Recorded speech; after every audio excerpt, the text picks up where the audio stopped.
जब हम Indian modern art की बात करते हैं तो कुछ नाम तुरंत जहन में आते हैं ना। पर सोचिए, क्या हो अगर ये कहा जाए कि एक ऐसा आर्टिस्ट था, एक ऐसा पायनियर जिसने सारे नियम तोड़ दिए, पूरी परंपरा को चैलेंज किया और आर्ट का रुख ही मोड़ दिया। लेकिन फिर भी वो अक्सर इतिहास के पन्नों में कहीं गुमनाम सा रह जाता है। तो सवाल यही उठता है कि आखिर कौन था इंडिया का पहला सच्चा मॉडर्निस्ट आर्टिस्ट। और देखिए, इस सवाल का जवाब हमें एक ऐसी कहानी तक ले जाता है, एक ऐसे इंसान की कहानी जिसने सिर्फ कैनवस पे रंग नहीं भरे, बल्कि अपनी कूची को, अपने ब्रश को सिस्टम के खिलाफ एक हथियार बना लिया। तो चलिए गगनेंद्रनाथ टैगोर के इस सफर को 5 हिस्सों में समझते हैं। पहले देखेंगे उनकी बिल्कुल अलग शुरुआत, फिर कैसे उन्होंने एक ईस्टर्न रास्ता बनाया। इसके बाद बात होगी उनके एक सैटिरिस्ट यानी व्यंग्यकार बनने की, फिर उनकी नई क्यूबिस्ट भाषा की, और आखिर में हम इसी सवाल पर लौटेंगे, क्या वही थे इंडिया के पहले मॉडर्निस्ट। तो कहानी शुरू होती है जोड़ा सांको से। अब देखिए, ये सिर्फ एक घर नहीं था, ये 19वीं सदी के बंगाल का कल्चरल एपिसेंटर था, उसका धड़कता हुआ दिल, टैगोर परिवार का वो घर जहां आर्ट, म्यूजिक, लिटरेचर सब कुछ जैसे हवा में ही घुला हुआ था। और इसी कमाल के माहौल में 1867 में जन्म हुआ गगनेंद्रनाथ का। जरा सोचकर देखिए, उनके छोटे भाई थे अवनींद्रनाथ, जिन्होंने बंगाल स्कूल की नींव रखी, और उनके अंकल कोई और नहीं, गुरुदेव रबींद्रनाथ टैगोर। मतलब क्रिएटिविटी तो जैसे उनके खून में ही दौड़ रही थी। पर कहानी में एक बहुत बड़ा ट्विस्ट है।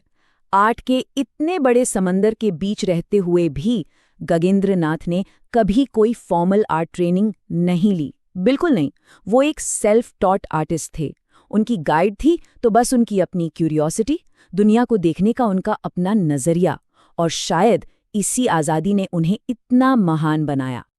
शुरू से ही एक बात साफ थी, गगनेंद्रनाथ सिर्फ लोकल ट्रेडिशन से बंध कर रहने वालों में से नहीं थे। नहीं, उनकी नज़रें बंगाल की सीमाओं के पार देख रही थीं, एक नई एशियन आइडेंटिटी की खोज में। और बस यहीं से उनकी कला के पहले बड़े फेज की शुरुआत होती है। साल था 1907, एक टर्निंग पॉइंट। अपने भाई अवनींद्रनाथ के साथ मिलकर उन्होंने Indian society of oriental art की स्थापना की। अब ये सिर्फ कोई आर्ट क्लब नहीं था, ये एक डेक्लेरेशन था, एक ऐलाने जंग, वेस्टर्न आर्ट के दबदबे के खिलाफ एक बगावत और अपनी भारतीय कला की पहचान को वापस पाने का एक मिशन। उन्होंने जापानी ब्रशवर्क की बारीकियों और फार ईस्ट की रहस्यमयी कला में खुद को पूरी तरह से डुबो दिया, और इसका असर उनकी कला में साफ दिखने लगा। खास तौर पर 1912 में जब उन्होंने रबींद्रनाथ टैगोर की ऑटोबायोग्राफी जीवन स्मृति के लिए इलस्ट्रेशंस बनाई, उन तस्वीरों में एक नई तरह की सेंसिटिविटी, एक नया एहसास नजर आता है। उनके स्टाइल में अब एक साफ बदलाव दिख रहा था। जहां एक तरफ उस दौर का Bengal school soft dreamy imagery बना रहा था, वहीं गगनेंद्रनाथ को खींच रहा था प्रकाश और छाया का नाटकीय खेल, मतलब लाइट एंड शैडो का ड्रामा। और ये उनकी कला में आने वाले एक बहुत बड़े तूफान का पहला इशारा था। और फिर कहानी ने एक ऐसा मोड़ लिया जिसकी किसी को उम्मीद नहीं थी। वो आर्टिस्ट जो शांत मिस्टीरियस लैंडस्केप बनाता था, उसने अचानक अपनी कूची को, अपने ब्रश को एक हथियार बना लिया। जी हां, गगनेंद्रनाथ टैगोर अब एक सिटायरिस्ट बन चुके थे, एक व्यंग्यकार जिसकी कला अब समाज को आईना दिखाने वाली थी। 1917 आते आते उनके बनाए तीखे कार्टून्स द मॉडर्न रिव्यू जैसी बड़ी बड़ी मैगजीन्स के पन्नों पर छपने लगे। अब उनकी आर्ट सिर्फ आर्ट गैलरी की दीवारों के लिए नहीं थी, वो आम जनता तक पहुंच रही थी। उनका मैसेज हजारों लोगों तक जा रहा था। उनकी सैटारिकल सीरीज के नाम ही काफी कुछ कह देते हैं। अद्भुत लोक यानी बेतुके लोगों की दुनिया, विरूप वज्र यानी बदसूरती पर एक कड़ा प्रहार, और रिफॉर्म स्क्रीम्स यानी सुधार के नाम पर जो शोर शराबा होता है उस पर तंज। ये सिर्फ तस्वीरें नहीं थी, ये समाज के धोएपन और नाइंसाफी पर सीधा हमला था। दहेज जैसी सामाजिक कुरीतियों से लेकर कॉलोनियल सरकार के पाखंड तक उनकी पैनी नज़र से कुछ नहीं बचा। उनका ब्रश अब सिर्फ खूबसूरती बनाने का एक टूल नहीं रह गया था, वो समाज के लिए एक आईना बन चुका था जो उसकी सबसे बदसूरत सच्चाइयों को बेपर्दा कर रहा था। और अब हम पहुंचते हैं गगनेंद्र नाथ के सफर के सबसे रेवोल्यूशनरी फेज पर। एक ऐसा दौर जब उन्होंने एक ऐसी स्टाइल को अपनाया जिसके बारे में उस वक्त इंडिया में किसी ने सुना तक नहीं था। वो स्टाइल थी क्यूबिज्म, यानी घनवाद। और ये एक ऐसा कदम था जो इंडियन आर्ट का इतिहास हमेशा के लिए बदलने वाला था।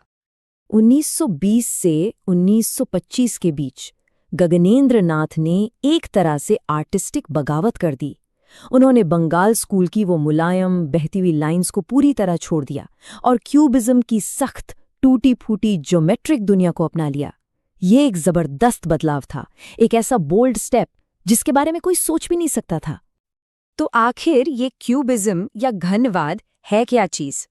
देखिए, इसे ऐसे समझिए, किसी चीज को सिर्फ एक एंगल से देखने के बजाय क्यूबिस्ट आर्टिस्ट उसे कई अलग अलग एंगल से एक साथ दिखाते हैं, उसे ज्योमेट्रिक शेप्स में तोड़कर। ऐसा लगता है जैसे आप हकीकत को किसी प्रिज्म से देख रहे हों। लेकिन गगनेंद्र नाथ सिर्फ कॉपी नहीं कर रहे थे, वो इनोवेट कर रहे थे। उन्होंने यूरोपियन क्यूबिज्म की टेक्निक ली और उसे भारतीय लोक कथाओं की आत्मा से जोड़ दिया। इसका सबसे बेहतरीन एग्जाम्पल है उनकी पेंटिंग सात भाई चंपा। सही मायनों में उन्होंने क्यूबिज्म को इंडियन बना दिया। आर्ट हिस्टोरियन पार्थ मित्तर इस बात को बहुत अच्छे से समझाते हैं। वो कहते हैं 1940 से पहले गगनेंद्र नाथ अकेले ऐसे इंडियन पेंटर थे जिन्होंने अपनी पेंटिंग में क्यूबिज्म की भाषा का इस्तेमाल किया। सोचिए जरा, वो बिल्कुल अकेले थे इस रास्ते पर, अपने वक्त से दशकों आगे। तो जब हम इन सारे धागों को एक साथ जोड़ते हैं, उनकी पूरी जर्नी को देखते हैं, तो गगनेंद्र नाथ टैगोर की एक तस्वीर उभरकर सामने आती है। एक ऐसे आर्टिस्ट की जो बेचैन था, जो बहुत साहसी था और जो हैरान कर देने वाला मॉडर्न था। आइए उनकी यात्रा को एक बार फिर से देखें। 1907 में एक नई आर्ट सोसाइटी की स्थापना, 1917 में एक दमदार व्यंग्यकार के तौर पर सामने आना, 1920 में क्यूबिज्म के साथ वो बोल्ड एक्सपेरिमेंट, और 1925 तक अपनी एक अलग पोस्ट क्यूबिस्ट स्टाइल बना लेना। 1938 में जब उनका निधन हुआ, तब तक वो इंडियन आर्ट के लिए एक बिल्कुल नया रास्ता बना चुके थे। तो ये पूरा सफ़र ईस्टर्न आर्ट से सैटायर और फिर क्यूबिज्म तक, ये अपने आप में एक बहुत मजबूत दलील पेश करता है। ये बताता है कि क्यों गगनेंद्र नाथ टैगोर ही इंडिया के पहले सच्चे मॉडर्निस्ट आर्टिस्ट थे। और ये पूरी कहानी हमें एक आखिरी लेकिन बहुत गहरे सवाल पर लाकर छोड़ देती है कि क्या सिर्फ एक आर्टिस्ट का हौसला, उसकी हिम्मत वाकई एक पूरे देश की कला को नए सिरे से डिफाइन कर सकती है? गगनेंद्र नाथ टैगोर की जिंदगी और उनके काम को देखें तो इसका जवाब एक जोरदार हाँ ही लगता है।